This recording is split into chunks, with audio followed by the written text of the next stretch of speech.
Okay student, இப்போ நம்ம பார்க்க போகிறது fifth program. So fifth program வந்து என்ன அப்படின்னா கால்குலேட்டர், சரியா? So with memory and recall operations சொல்லி போட்டிருப்பாங்க. ஸோ மெமரினா நம்ம வந்து ஸ்டோர் பண்ணுற வேல்யூ, நம்ம செய்கிற வேல்யூ, நம்ம அவுட்புட்டை ஸ்டோர் பண்ணி வச்சுருக்கோம். ரீகால் அப்படின்றது அதை நம்ம ரீகால் பண்ணி என்ன செஞ்சுக்கலாம், பார்த்துக்கலாம். அதுதான். ஸோ இதில் வந்து நம்ம யூஸ் பண்ணி இருக்கிற கண்ட்ரோல்ஸ் என்னெல்லாம் பார்த்தோன்னா, ஒரு டெக்ஸ்ட் பாக்ஸு, மீதி எல்லாமே பட்டன். ஸோ இந்த ஆர்டர்லையே நீ என்ன செஞ்சுக்கோ, உன்னோட டிசைனை வச்சுக்கோ, சரியா? ஸோ இதில் வந்து பட்டன் நேம் எல்லாம் கரெக்டாக கொடுக்கணும். ஏன்னா இதில் கோடிங் கொஞ்சம் அதிகமாக இருக்கும். இதில் நம்ம 2 ஃபங்க்ஷன்ஸ் வந்து முக்கியமாக யூஸ் பண்ணுவோம். ஒன்று, இதோட ப்ராசஸை நான் சொல்லிக்கிறேன். நான் வந்து எக்ஸிக்யூட் பண்ணுறேன் இதை, சரியா? எக்ஸிக்யூட் பண்ணும்போது நான் இந்த ஆஃப் அப்படின்ற பட்டனை கிளிக் பண்ணேன்னா எனக்கு எல்லா பட்டனுமே டிசபிள் ஆயிடும். ஆன் பட்டன் மட்டும் எனபிளாக இருக்கணும். ஸோ இந்த ஆன் பட்டன் எங்கே இருக்குன்னு பார்த்தேன் அப்படின்னா, first off button, on button வச்சுக்கோ. அது மேலே டச் பண்ண அப்படின்னா ஆஃப் பட்டனை வச்சுக்கோ, சரியா? ஸோ இப்படியும் பண்ணலாம். இல்லை நீ தனியாக பட்டன் வைக்க போறேன்னா அப்படின்னாலும் என்ன செஞ்சுக்கலாம், செஞ்சுக்கிடலாம். அதை பற்றி நோ ப்ராப்ளம். எனக்கு என்னன்னா ஆஃப் பட்டனை நான் கிளிக் பண்ணும்போது எனக்கு ஆன் பட்டன் மட்டும்தான் எனபிளாக இருக்கணும், மீதி எல்லாமே டிசபிளாக தான் இருக்கணும். ஸோ கோட்ஸ் நான் எழுதியிருப்பேன் பாரு, உனக்கு காமிக்கிறேன். ஸோ ஃபர்ஸ்ட் என்னன்னா, என்னோட நான் கொடுத்துருக்க அப்படியே டைப் பண்ணிக்கிறேன், சரியா? ஸோ இது எம், இந்த வேரியபிள்ஸ் எல்லாமே நமக்கு வந்து இந்த ஆப்ரேஷன் தான். இதில் வந்து டிசபிள் எனபிள்னு சொல்லி 2 ஃபங்க்ஷன்ஸ் இருக்கும். அதில் வந்து ஆக்சுவலி என்ன அப்படின்னா, டிசபிள் அப்படின்றது நான் வந்து ஆஃப் பட்டனுக்குள்ள என்ன செஞ்சிருப்பேன், கால் பண்ணி விட்டுருப்பேன், சரியா? ஸோ அதுக்கு எல்லாமே எல்லா டெக்ஸ்ட் பாக்ஸஸ் எல்லாத்தையுமே நான் வந்து என் டாட் எனபிள்ட் அப்படின்றது அது தெரியுறது, சரியா? அந்த ஃபங்க்ஷனை, அந்த ப்ராப்பர்ட்டியை வந்து நான் ஃபால்ஸ் அப்படின்ற வேல்யூக்கு அசைன் பண்ணியிருப்பேன். இந்த 2 இதையும் பாரு, பட்டன் 1 வந்து நான் ஆன் பட்டனா தான் 1 வச்சுருப்பேன், ஆஃப் பட்டனை 2 வச்சிருக்கேன். ஸோ நான் இந்த ஃபங்க்ஷன் வந்து எதுக்குள்ள கால் பண்ணுவேன் அப்படின்னா, ஆஃப் பட்டன் கிளிக் பண்ணும்போது கால் பண்ணுவேன். காமிக்கணும் பாரு, ஆஃப் பட்டனை கிளிக் பண்ணும்போது கால் பண்ணியிருக்கேன் பத்தியா, டிசபிள். இதே எனபிள் வந்து ஆன் பட்டனை கிளிக் பண்ணும்போது என்ன செஞ்சிருப்பேன், நான் கால் பண்ணி விட்டுருப்பேன். அதில் அப்படியே எல்லாமே மாறி, எல்லாமே எனபிள் ஈக்குவல் டு ட்ரூ வரும். பட்டன் 1 ஹைட் ஆயிரும், அதாவது ஆன் பட்டன் வந்து ஹைட் ஆயிரும், ஆஃப் பட்டன் ஷோ ஆயிரும், ஓகேவா? எல்லாமே பிளஸ் வேல்யூ. இப்போ வந்து பட் இது வந்து 0வை நான் கிளிக் பண்ணா எனக்கு 0 ஆட் ஆகணும். அதுக்கப்புறம் என்னன்னா டாட் வைக்கிறது, அப்புறம் 1 வைக்கிறது, இந்த மாதிரி தான் நம்பர்ஸ் எல்லாமே இருக்கும். இப்போ பார்த்த அப்படின்னா இந்த பட்டன் நேம் மட்டும் கரெக்டாக நீ வச்சுருக்கணும். 9 கிளிக் பண்ண அப்படின்னா டெக்ஸ்ட் பாக்ஸ் 1 டாட் டெக்ஸ்ட், அதாவது டெக்ஸ்ட் பாக்ஸ் 1ல வந்து ஏற்கனவே இருக்கக்கூடிய டெக்ஸ்ட்டும் பிளஸ் அது கூட 9 என்ன செய்யணும், ஆட் ஆகணும். அதுதான் இங்கே நான் கொடுத்துருக்கேன். ஸோ மீதி எல்லாமே இதாக இருக்கும்.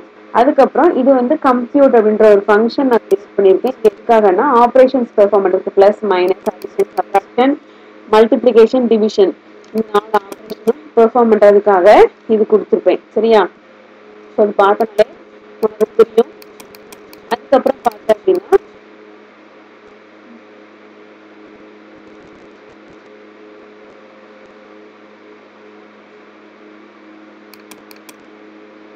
இது எல்லாம் உனக்கு வந்து அந்த என்ன சொல்றது, அந்த ஆப்ரேஷன்ஸை இதுக்குள்ள நான் கொண்டு வந்திருக்கேன். இந்த count equal to 1, count equal to 2 இருக்கு பத்தியா? ஸோ இங்க இருக்கும் பாரு அந்த கவுண்ட் வேல்யூ.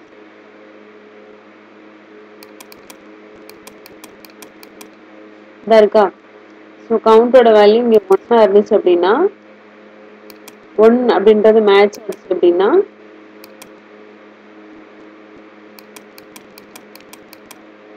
பிளஸ் பண்ணணும். அப்புறம் மைனஸ், கவுண்டோட வேல்யூ 2 இருந்தா மைனஸ் பண்ணணும். அதுக்கப்புறம் கவுண்டோட வேல்யூ வந்து 3 இருந்தா மல்டிப்ளிகேஷன், கவுண்டோட வேல்யூ 4 இருந்தா டிவிஷன். இதெல்லாம் பெர்ஃபார்ம் பண்ணி என்ன செஞ்சிருப்பேன், கொடுத்துருப்பேன். அதுக்கப்புறம் பார்த்தாலே இது வந்து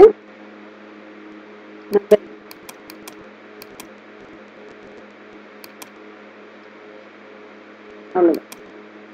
ஸோ இந்த நான் கொடுத்துருக்க கோடிங்க நீ அப்படியே டைப் பண்ணாலே உனக்கு என்ன செஞ்சிடும், அவுட்புட் வந்துடும்.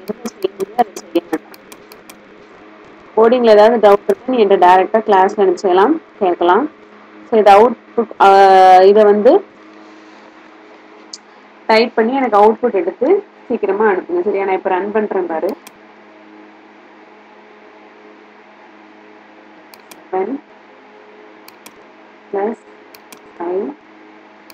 equal to 12. மெமரியில் நான் ஸ்டோர் பண்ணிட்டேன். சரியா? ரீகால் பண்ணி பார்த்தா எனக்கு 12 வேல்யூ டிஸ்பிளே ஆகும். சரி, நான் ஆஃப் பண்ணுறேன். ஆன் மட்டும்தான் இதாக இருக்குது. இதெல்லாம் எனக்கு வந்துச்சா?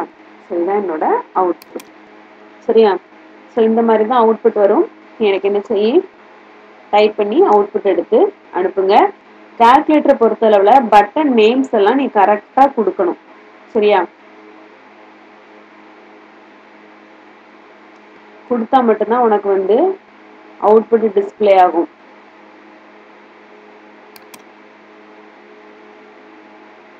இல்லை நான் உனக்கு என்னென்ன பட்டன் வந்து என்னென்ன நேம் வச்சுருக்கேன்னு சொல்லிடுறேன். நீ இதை பார்த்து என்ன செய்ய போடு. சரியா?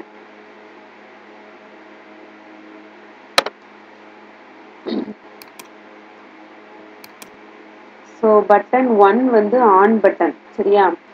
பட்டன் 2 வந்து ஆஃப் பட்டன். பட்டன் 3 வந்து பேக் ஸ்பேஸ். பட்டன் 4 வந்து கிளியர். தென் பட்டன் 5 வந்து டிவைட் பட்டன். பட்டன் 6 வந்து 7 நம்பர் 7. பட்டன் 7 வந்து 8. Button 8 button 9. அதாவது நம்பர் 9 டிஸ்பிளே இருக்கு, அதான் நம்பர்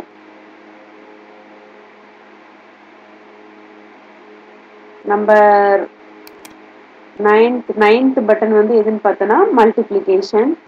10th பட்டன் வந்து 4. 11th பட்டன் வந்து 5. 12th பட்டன் வந்து 6. 13th பட்டன் வந்து மைனஸ். 14th பட்டன் வந்து 1. 15th பட்டன் வந்து 2. 16th பட்டன் வந்து 3. 17th பட்டன் வந்து ப்ளஸ். 18th பட்டன் வந்து 0. 19th பட்டன் வந்து டாட். 20 பட்டன் நம்பர் 20 வந்து ஈக்குவல் டு. 21 வந்து மெமரி. 22 வந்து ரீகால். ஸோ இது நீ நோட் பண்ணிக்கோ. அப்படி இல்லை இது டவுட் இருக்குது அப்படின்னா நீ என்கிட்ட தாராளமாக என்ன செய்யலாம், கேட்கலாம். இதுக்கு கண்டிப்பாக உனக்கு ரெக்கார்டாக இருக்கும். ஸோ இதை நீ வந்து யூஸ் பண்ணி என்ன செய்யி ஒழுங்காக டிசைன் பண்ணு. அதுக்கு ஏற்ற கோடிங்கே என்ன பண்ணி அப்படின்னாலே உனக்கு அவுட்புட் வந்து கரெக்டாக அப்படி எந்த தப்புமே இல்லை. ஓகேவா? Okay, thank you.